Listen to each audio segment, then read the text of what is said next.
भगवान श्री कृष्ण कहते हैं कि जो न ग्रहण करता है किसी से और न जो इच्छा करता है और दोनों से रहित होता है, वो बड़ी आसानी से संसार के बंधनों को पार कर जाता है, इस भवसागर को। भवसागर में जो ये जीवात्मा पड़ा है, उससे इस सागर में पार होना है, तभी दुख से छूटेगा। और जब तक सागर में पड़ा रहेगा, हाथ पैर मारता रहेगा, चलता रहेगा, तो वो दुख ही दुख प्राप्त करता रहेगा। मान लिया जाता है कि हमको सुख मिल रहा है, परंतु सुख है नहीं। ये अज्ञानी लोग मानते हैं कि हमें सुख मिल रहा है। कहां?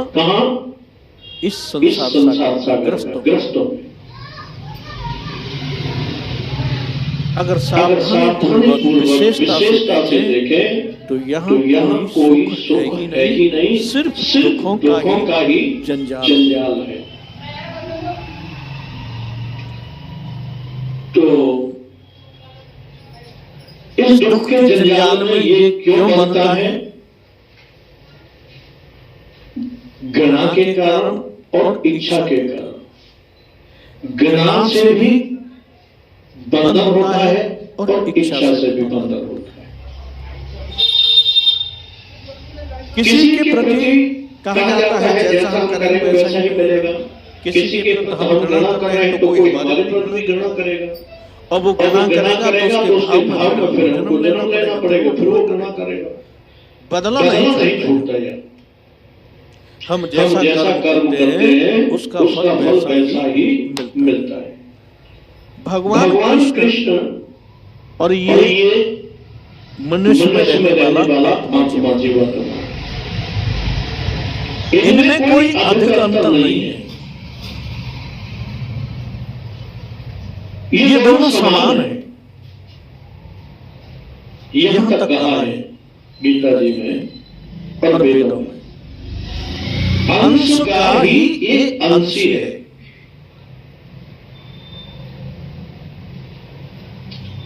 जो भगवान है वो अंशी है और ये जीवात्मा उनका अंश रूप है। अब इसको उदाहरण में कैसे समझेंगे? जैसे गंगा जी और गंगा जी का जल,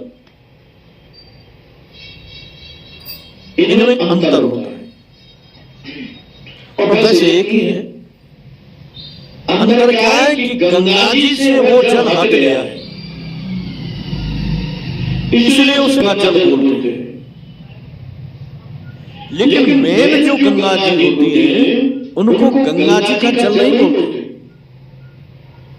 उनको सीधा गंगा जी कहा जाता है। जय गंगे मां, हर गंगे, जय गंगे मां। तो उनको गंगा जी कहा जाता है। कभी ये नहीं कहा जाता कि गंगा जी का जल है या बह रहा है इसमें नहा लो, नहीं कहा जाता। उस प्रकार से गंगा जी से जैसे वो अलग हुआ तो उसका नाम जल पड़ेगा, गंगा का जल। ऐसे ही ये जो मनुष्य शरीर में है और जो भगवान है, भगवान से अलग होने के कारण ये जीवात्मा हो गया, वो भगवान है। तो इनमें एक वो शक्ति तो बराबर है, परंतु वहां से अलग होने के कारण शक्ति सीमित हो गई। कैसे सीमित हो गई? जीवात्मा में जो शक्ति है उसकी शक्ति शरीर तक ही सीमित हो गई, शरीर से बाहर कार्य नहीं करती। और भगवान की शक्ति सब जगह कार्य करती है। देवताओं की शक्ति कुछ सीमा तक कार्य करती है। अब इनमें अंतर क्या है? जीवात्मा में देवताओं में और भगवान में। जीवात्मा की शक्ति शरीर तक ही क्यों सीमित है, आगे कार्य क्यों नहीं करती? इसका एक कारण है। देवताओं की शक्ति देवलोक से भूमंडल का कार्य करती है, और वो क्यों कार्य करती है, इसका भी कारण है। और भगवान की शक्ति कहाँ का कारण कर, क्या कहाँ का अपना प्रभाव करती है, शक्ति क्या क्या करती है, उसका भी कारण है।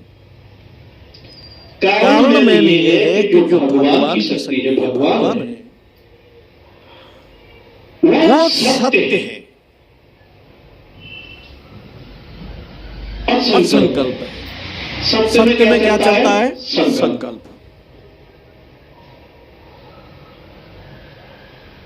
और देवता में क्या चलता है? इच्छा।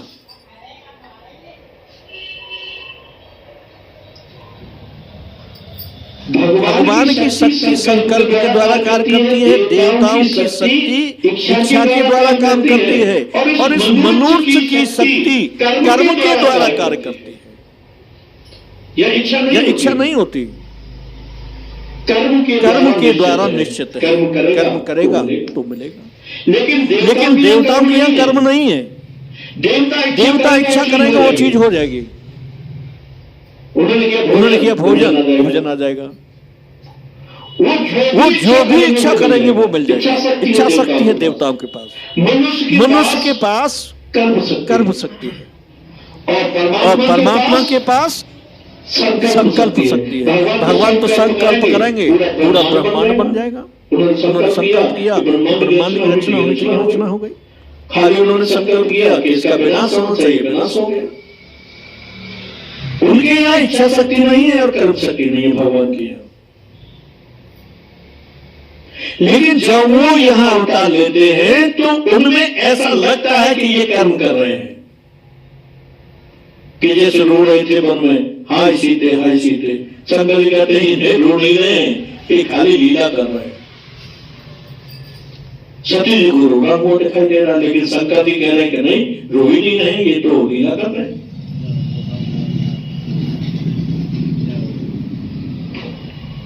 तो जो ये शक्ति है हमारे पास, हम मानव है, मानव की शक्ति कर्म के आधार से चलती है।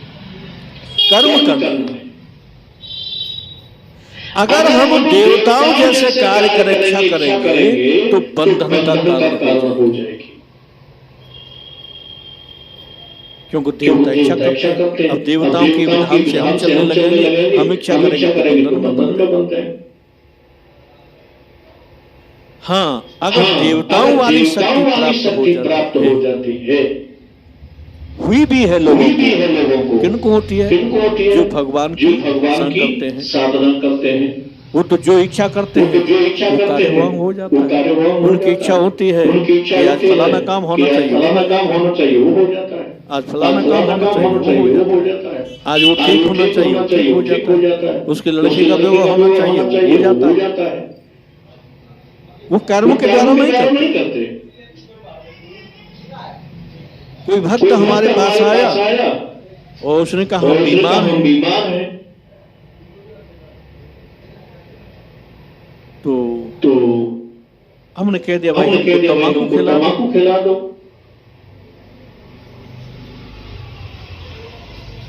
अब बताओ तंबाकू से उस मरीज का क्या संबंध है?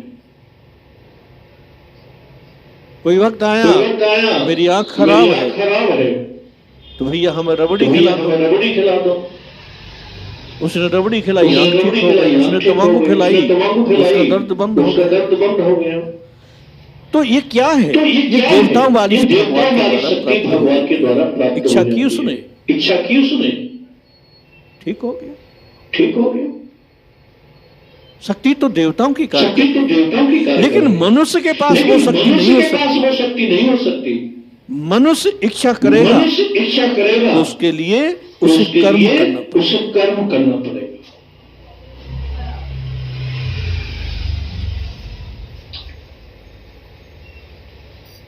कर्म में यह कह दिया है कि न द्वेष्टि न कालक्षेपण। कर्म करो परंतु कर्म को ये मत मानो कि कर्म मैंने किया है, कर्ता मत बनो। मैंने किया है, कर्ता मत बनो। क्यों? कि जीवात्मा में इतनी शक्ति नहीं है कि वो कर्म का सृजन करे, क्रिया कर सकता है, वो भी भगवत कृपा से। कर्म का सृजन नहीं कर सकता। कैसे सृजन होता है?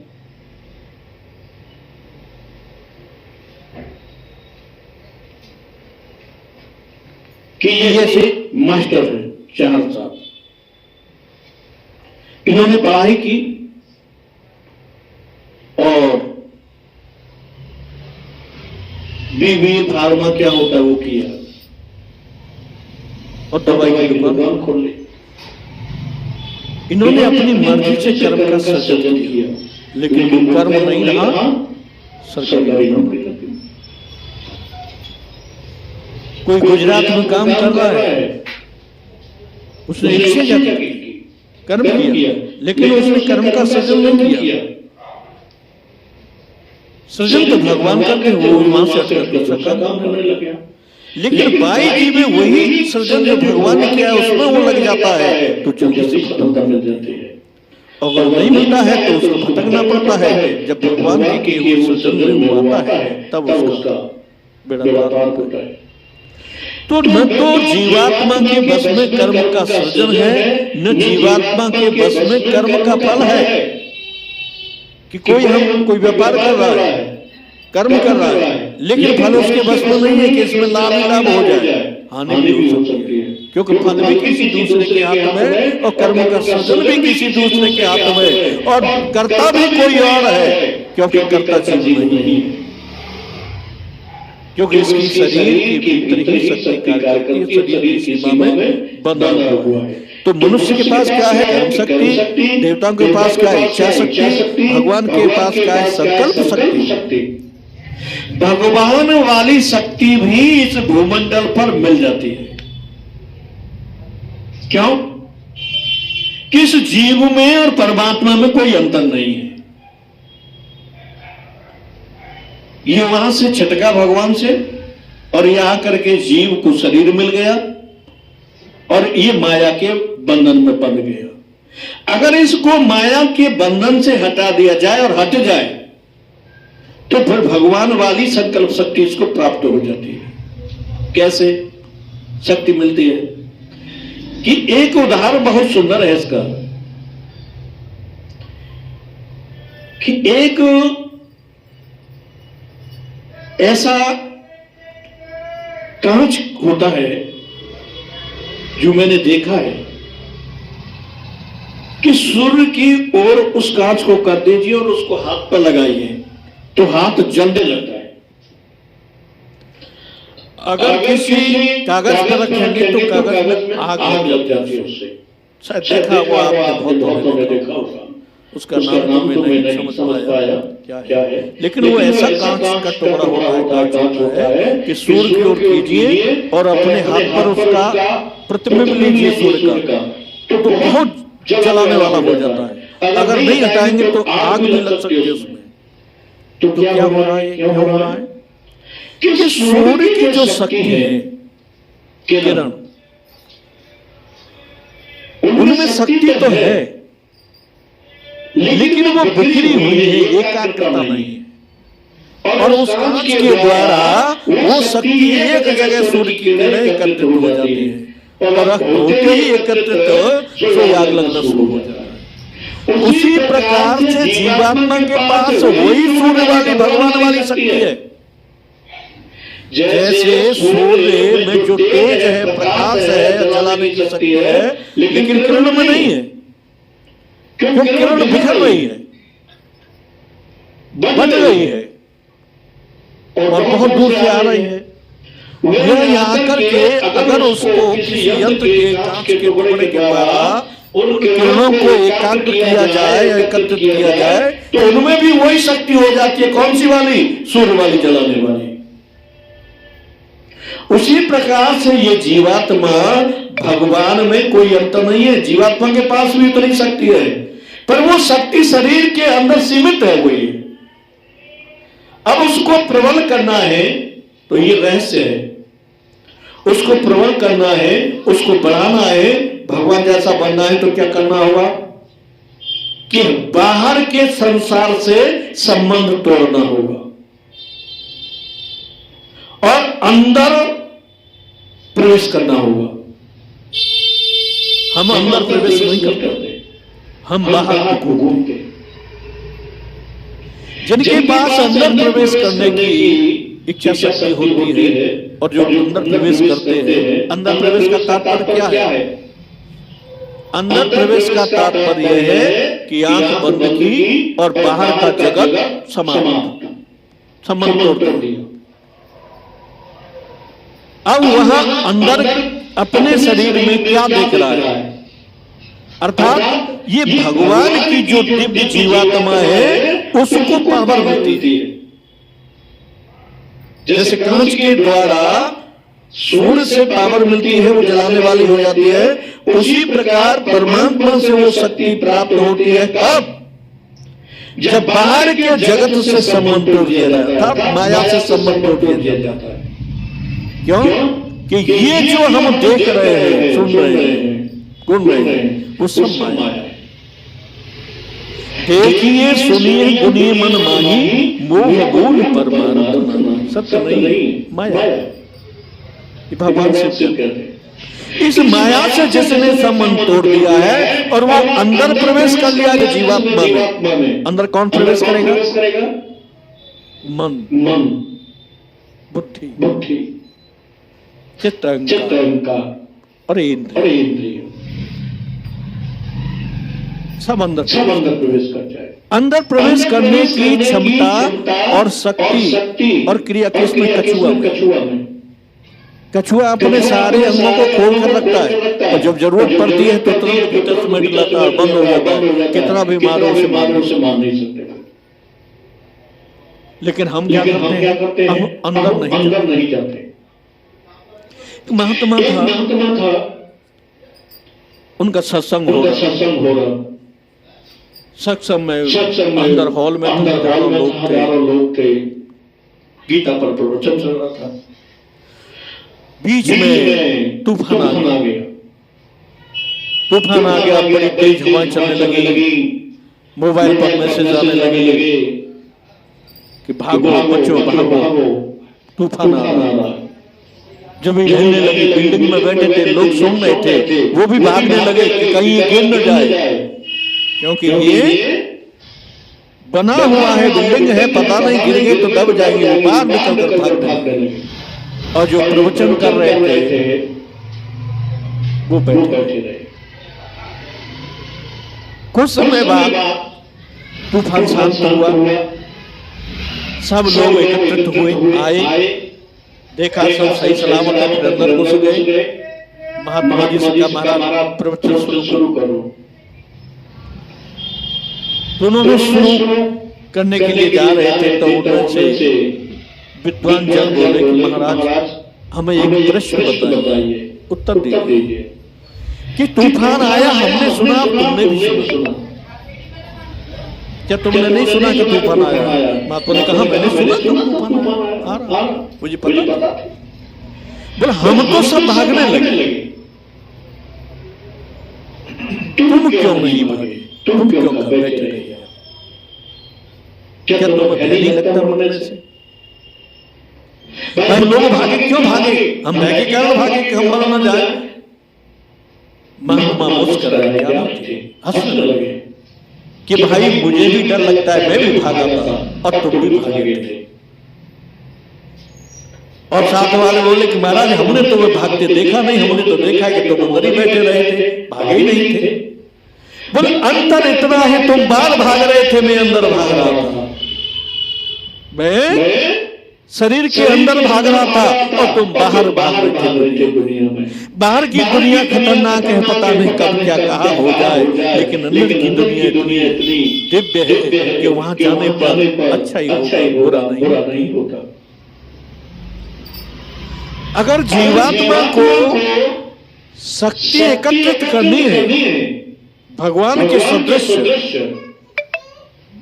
वो तभी दिव्य बन पाएगा जब वो अंदर में झांकेगा, अंदर देखेगा। बाहर के जगत से संबंध टूटेगा। उससे क्या हुआ? बाहर का संबंध क्या है? द्वंद्व। ये द्वंद्व ही तो बाहर का संबंध है। द्वैत, स्त्री पुरुष, सुख दुख, लाभ हानि, जय विजय, रात दिन, गरीबी अमीरी, ये सब क्या है? द्वैत। इसीलिए कृष्ण जी कहते हैं कि निर्द्वंद, तू निर्द्वंद हो जा, द्वैत से अलग हो जा, द्वंद्व से अलग हो जा। सुख दुख, लाभ हानि, जीवन मरण, यह सबसे परे हो जा। जब तू ऐसा होगा तो संसार में तेरा बंधन नहीं होगा और तू दिव्य बना रहेगा, और जब भी जगत से जाएगा तो मेरे धाम को प्राप्त होगा। बोलो सच्चिदानंद भगवान की ओम नमो भगवते वासुदेवाय नमः। श्री कृष्ण गोविंद हरे मुरारी, हे नाम